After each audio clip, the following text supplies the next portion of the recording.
Greetings, citizens, and thanks for joining me today on episode 51 of the Nindie Nation podcast. I'm Jeff, and this show is your weekly feed of everything new and independently developed coming to the Nintendo Switch. But that's not all. Here on Nindie Nation, we know gamers are on a budget, so in our second half of the show, we'll dig into the hundreds of games on sale this week and make sure that you're getting the best bang for your buck on some of the best indie games available for the Switch. Nindie Nation is also available as a video podcast, but you're not going to see my ugly mug. If you head over to the Nindie Nation YouTube channel, you'll see each week's episode accompanied by footage of the games discussed, as well as Let's Plays, reviews, and the We Love Nindies series. Look out for a Let's Play of Bard's Gold coming very soon. To learn about all of our new content, see the latest sales as they drop, or just have a friendly chat about video games, follow us on Twitter at Nindie Nation.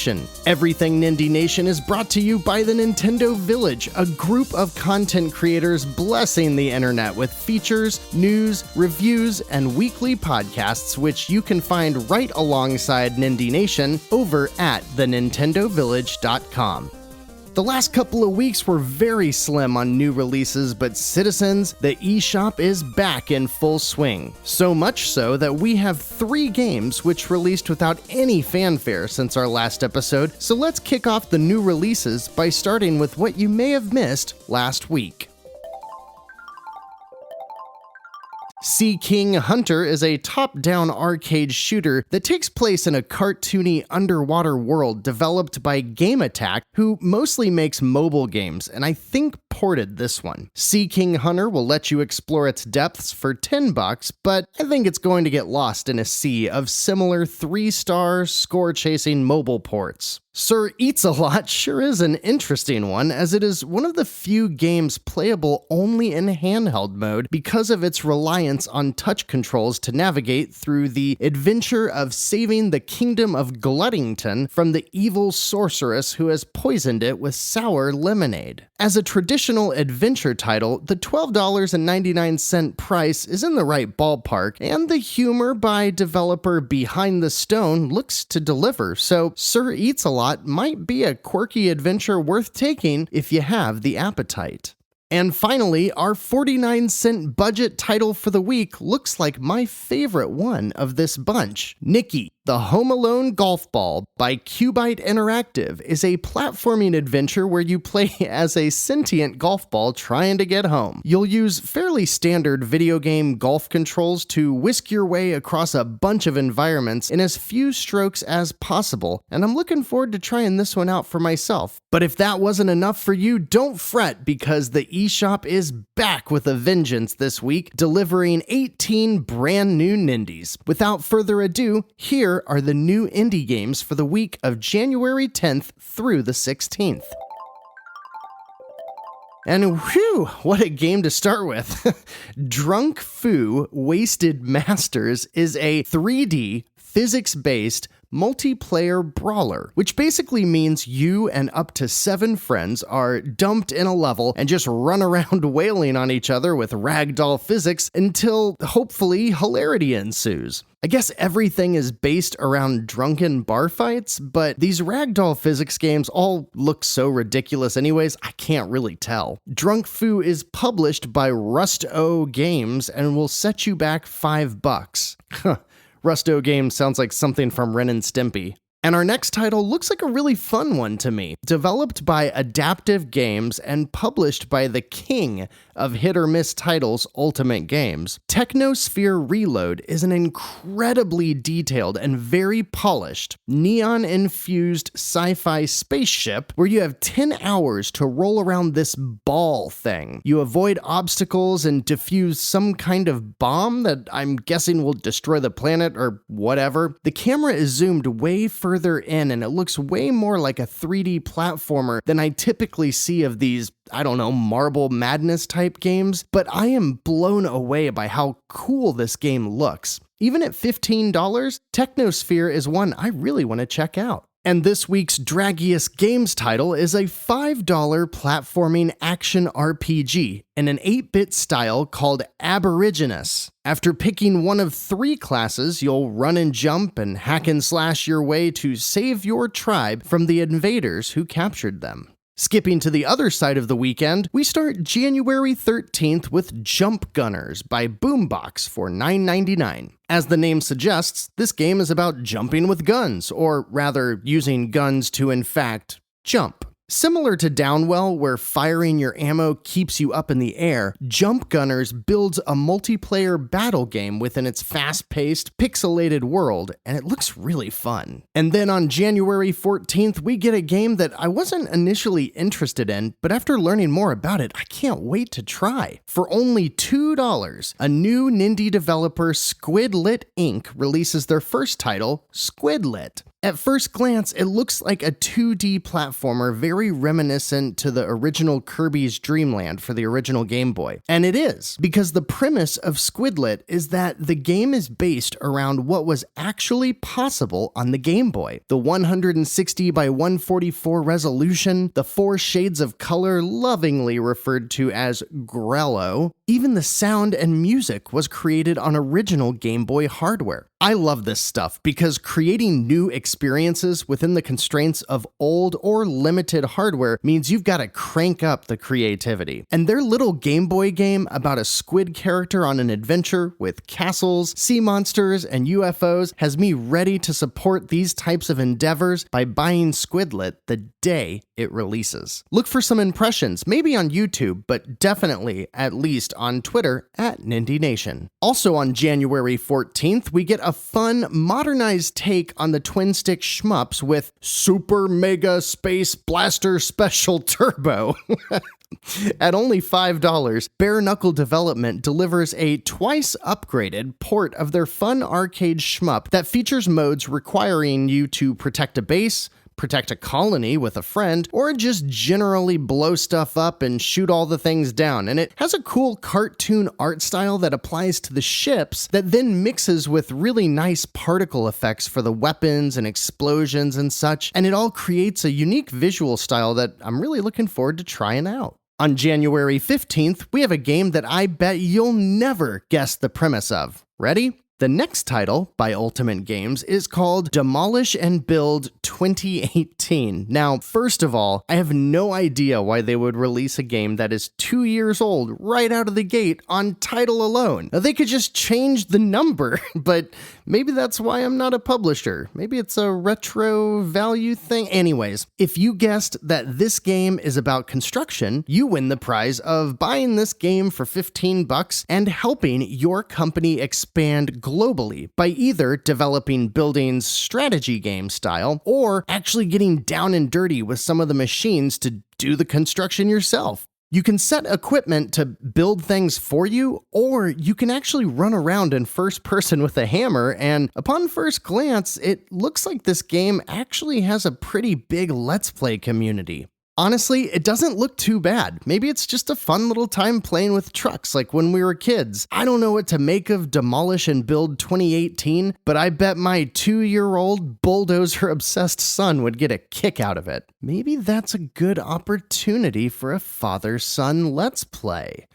Now, on to the big Thursday drop that we've been missing the last couple of weeks. Here's what's coming to the eShop January 16th. An adorable, simple, and pretty fun-looking soccer game called Doggy Ninja The Burning Strikers brings Mario sports-like soccer with a moniker that is quite on the nose. See, you play as dogs, who also happen to be ninjas, and the game has special moves and mechanics where your players ignite the soccer ball on fire. Thus, Doggy Ninja The Burning Strikers. It is developed by Toyota, which is different from Toyota, and we've seen them develop similar casual titles before. It's got online multiplayer, couch co-op, and it goes on sale for $8 even.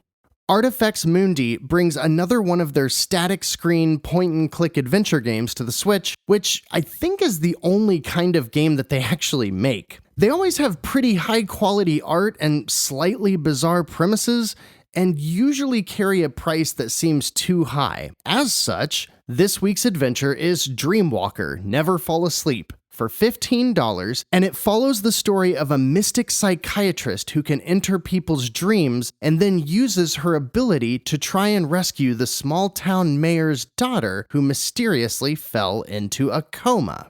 So, I would say that's a slightly bizarre premise. And Kairosoft releases another $14 port of a free-to-play mobile game, which is a ripoff of their own time-wasting mobile clicker games. This one happens to be called Anime Studio Story, and as usual, do not buy it. To the Moon is a unique twist on the adventure game, blending light RPG mechanics into 16-bit graphics that look a lot like what you see in Stardew Valley. The story focuses on two doctors who are able to fulfill the wishes of people on their deathbeds by entering their psyche. Kinda like Inception, but with light-hearted Super Nintendo graphics. Two games in 1 week with a very similar concept, yet executed very differently. To the Moon releases for $11.99, and it is developed by Freebird Games. Oh no. Everything about this next game is just a treat. Developed by, in all capital letters, Big Boys Studio, is Jurassic Excite for $5.50. From what I can tell, it appears to be a first-generation iPad game where you whack-a-mole a bunch of animated dinosaurs with a wooden mallet. This description is too good to pass up. A popular dinosaur for kids appears in the game. Let's swell with a simple game that can be enjoyed by the family. What does let's swell mean? Dinosaurs who lived in peace begin to rampage with the power of magic.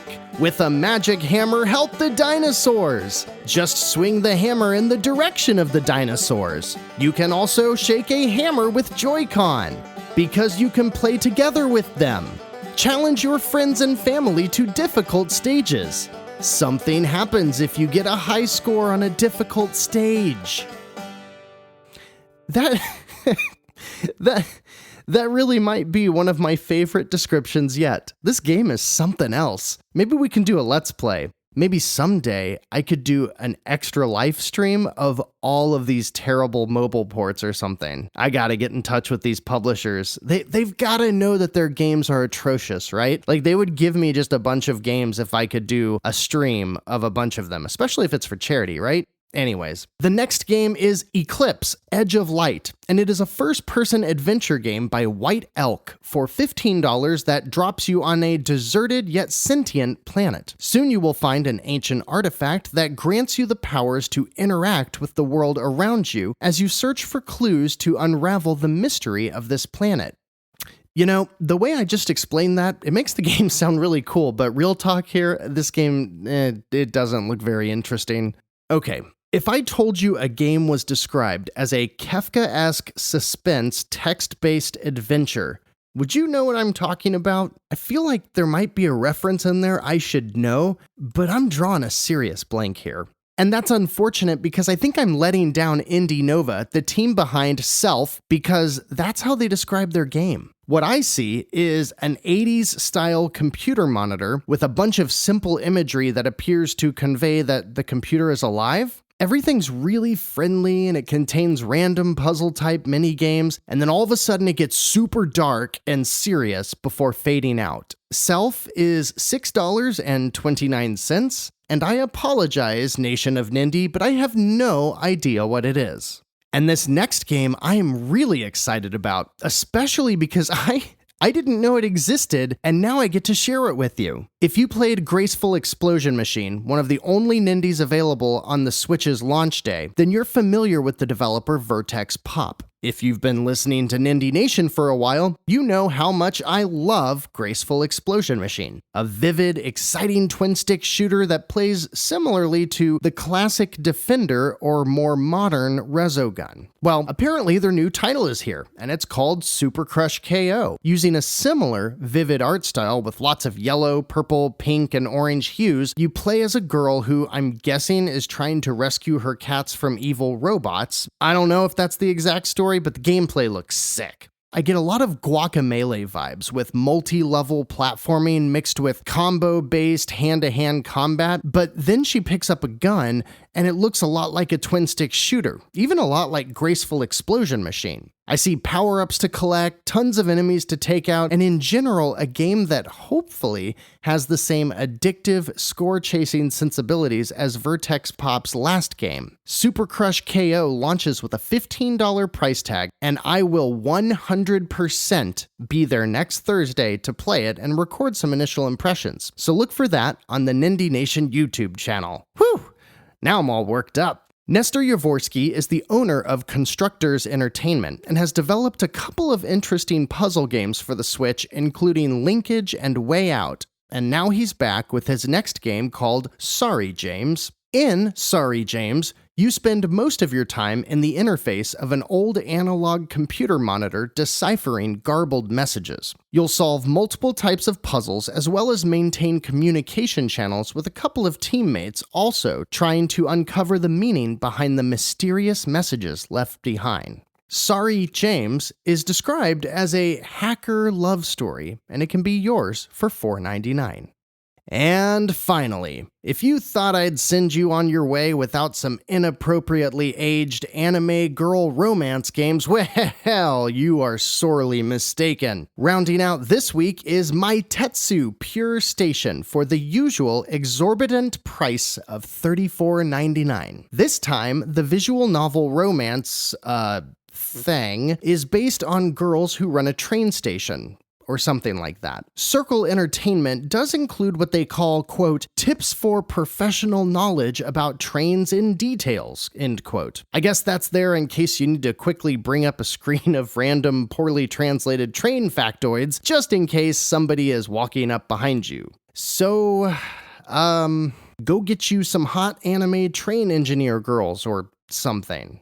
All right. If it wasn't clear during the descriptions, this week I am all about two games. Squidlet, the $2 game built within the limitations of the original Game Boy hardware, and Super Crush KO, the score-chasing brawler by the team behind the excellent Graceful Explosion Machine. There's a couple others this week that could be worth checking out. Nikki, the golf game, looks a lot of fun, and Technosphere looks too cool to ignore. Even the soccer game Doggy Ninja something something seems like a solid pick if you're into simple arcade sports games, but man, I am all kinds of excited about Super Crush KO, so look out for some early thoughts on it over on our Twitter page at Nindie Nation and any other Nindie news. Let me know if you're picking up anything this week too. It's great to hear what everybody else picks off of these lists. This week is especially exciting because these sales just started today, the day of recording, and they last until next week's episode. We'll call it the Nindie Nation New Year sale. A lot of indies are seeing their lowest prices ever, matching or beating the prices from sales that we saw at the end of 2019. So with 689 games currently on sale, I had to make the tough decision to overlook some of the great titles we've discussed recently and stick with all-time low pricing on games that aren't frequently on sale. So here are some of our picks for Nindies this week that you cannot afford to miss.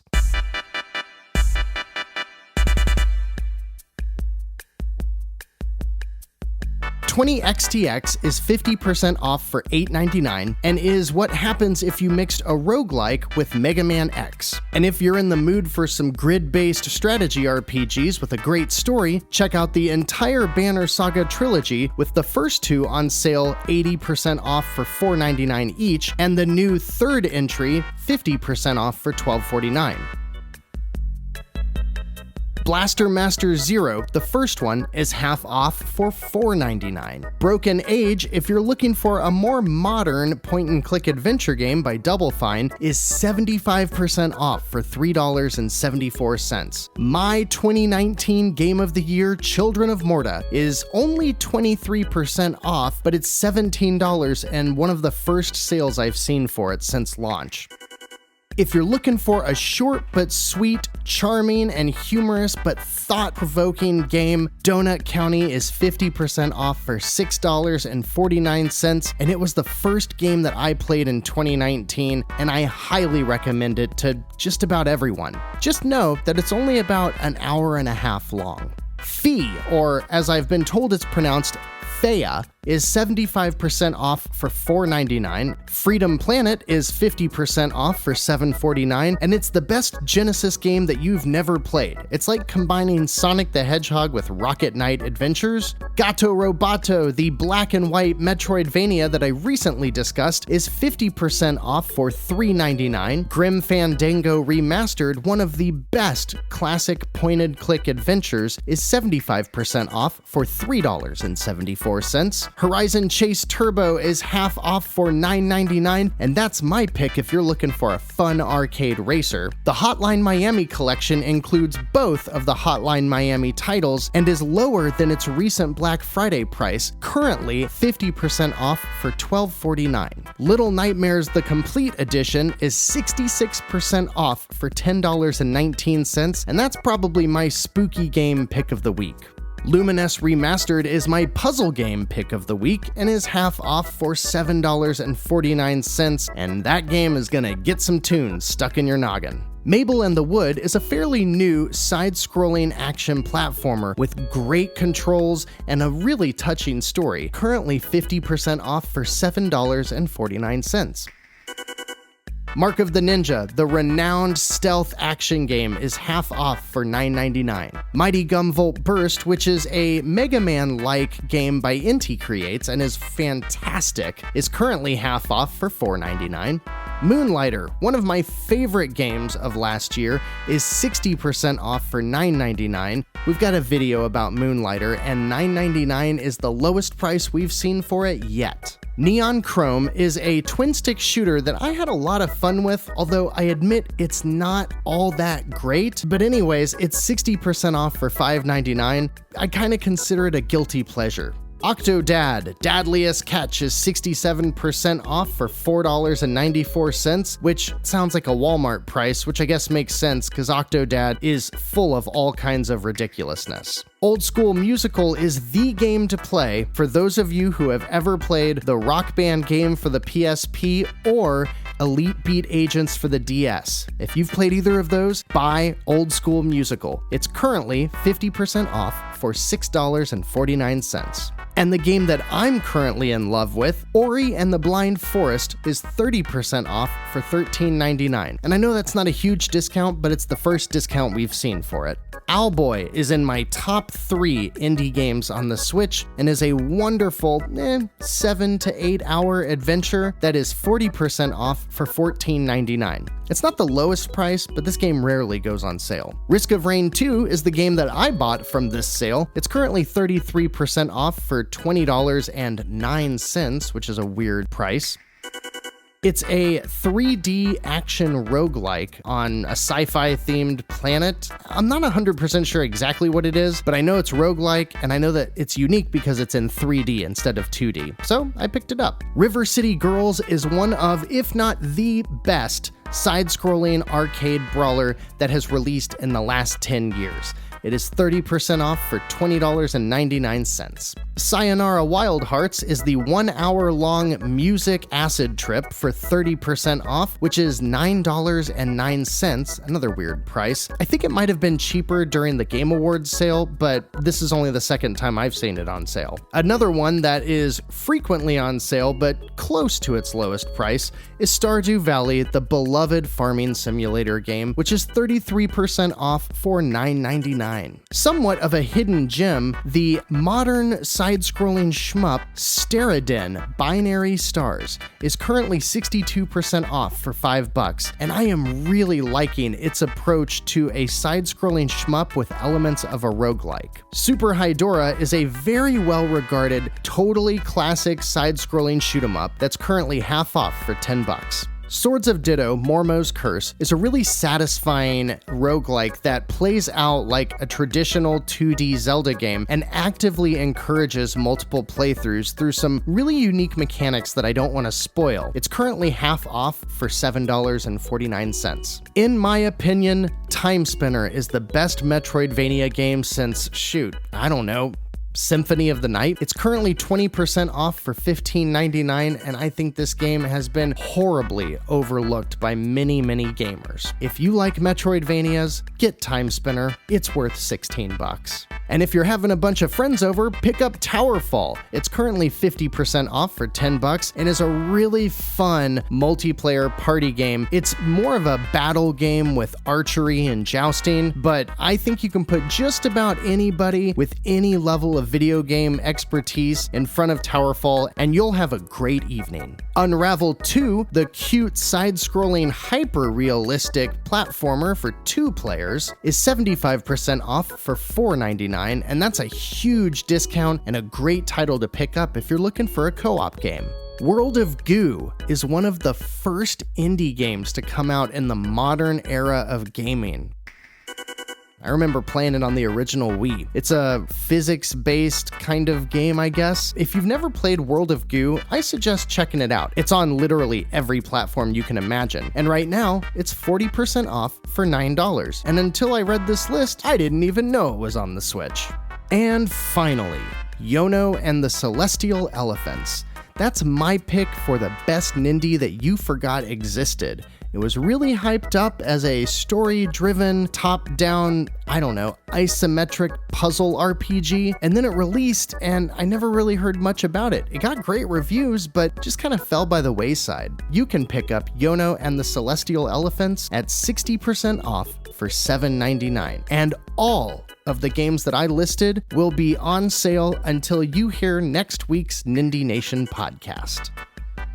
Well, I guess Nintendo decided that if you happen to have any money left over from holiday shopping, that they're just gonna swoop in and take it all, huh? What a great sale. Again, Black Friday, the Game Awards, Indie World, and now New Year's sales. We've had a couple of incredible months for building up a Nindie library. And speaking of which, go check out my recent Twitter post about all the games I've picked up just in the last 2 weeks. My backlog is crying, but I'm currently having a lot of fun trying out so many new games. And a lot of these games will end up in future videos on the Nindie Nation YouTube channel, whether that is a dedicated Let's Play or review, or a video including multiple games like our We Love Nindies series. So if you want to take a peek, please head on over to the Nindie Nation YouTube channel and let us know what you think. I've seen a significant increase in traffic and more new subscribers than usual recently, so thanks a lot for checking it out. And as of late, more and more content from Nindie Nation is ending up on the Nintendo Village, who hosts this podcast. Their site and YouTube channel are dedicated to everything Nintendo related, including news, reviews, feature articles, and a couple great weekly shows like P-Myth Gaming on YouTube or the Nintendo Village podcast, and you can go check it all out at thenintendovillage.com. Well, I forgot I can't lean back. Feels good to be back in a regular groove. Lots of games, lots of sales, lots of content. I love the holiday breaks, but I also love getting back to routine, and you help make that possible, so thank you for listening or watching today. Until next week, I'm Jeff. This has been Nindie Nation episode 51, and the next time one of your friends asks what games they should get for their Nintendo Switch, tell them that Nindie Nation has more than enough recommendations to keep their Joy-Cons synced.